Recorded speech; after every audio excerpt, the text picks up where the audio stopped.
welcome back, Statistics Humans. Um, got a real quick video for you. It is about independent events. All right, so independent events are events where the outcome of one event has no impact at all, so it does not affect the outcomes of the next few events. So, for example, independent events. If you roll a dice, all right, say you roll a 3, all right, you roll a 3, and then you pick up the dice again and you roll again, the chances of you getting any of the other numbers was not affected by the rolling of a 3. Okay? Flipping a coin. If you flip heads, the next flip has a 50-50 chance of being heads or tails. The probability of that event, the likelihood of that event occurring, does not change if you have independent events. Right? So, if we wanted to sort of compare two things, like number of coin flips.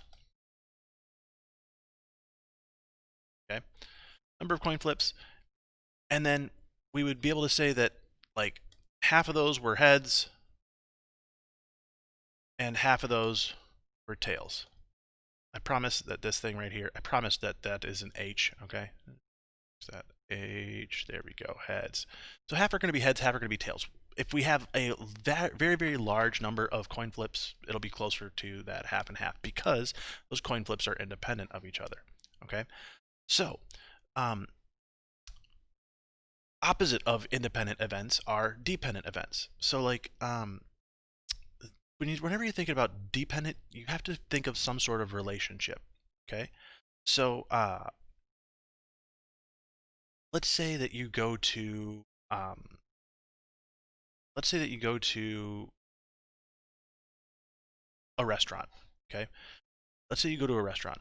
If we wanted to find sort of the probability of you getting ice cream for dessert, right? That probability goes way down.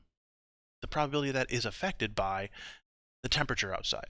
So that is so that probability of somebody buying ice cream is affected by something else. It's not an independent event. It is affected by the temperature outside and whether somebody, if the temperature is high outside, people are more likely to buy ice cream. If the temperature is low outside, people are less likely to buy ice cream. So this takes us back to our random number generator idea. Um, Remember how we had that sort of that bar graph of LeBron James and whether he was making 3-pointers or not. Um, so it looked maybe something like this. Had a bunch of bars and they had that sort of peak and valley to them. So that is assuming that every single 3-pointer that LeBron James takes is an independent event. It is not affected at all by the events before or after it. Okay, so um, when we are calculating statistics, there's some debate in sports whether events in sports are actually independent or not. And people change, right? Their ability level changes. We'll talk about ability performance in the next video, but um, their abilities can change, right? People get better at shooting free throws. People get better at shooting 3-pointers. People get better um, at any number of things. People just improve. People get better at math problems if they do more of them, if they do a bunch of them. So there's some debate as to whether you can really treat athletic performance as independent events or as not not perfectly affected by randomness the way that we kind of calculated it out to be earlier. But for the math purposes of what we're doing here, those events, we want them to be independent. It becomes a lot more difficult. The math is stupid if they start becoming dependent. Essentially, you have to start thinking, okay, so his ability level goes up just a little bit as he's making.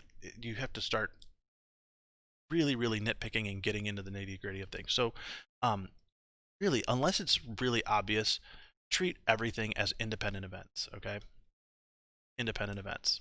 Unless you're told otherwise, or unless there's a reason to point at that and say something is not is dependent.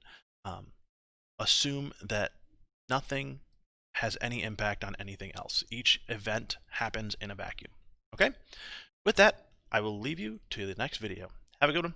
Bye, guys.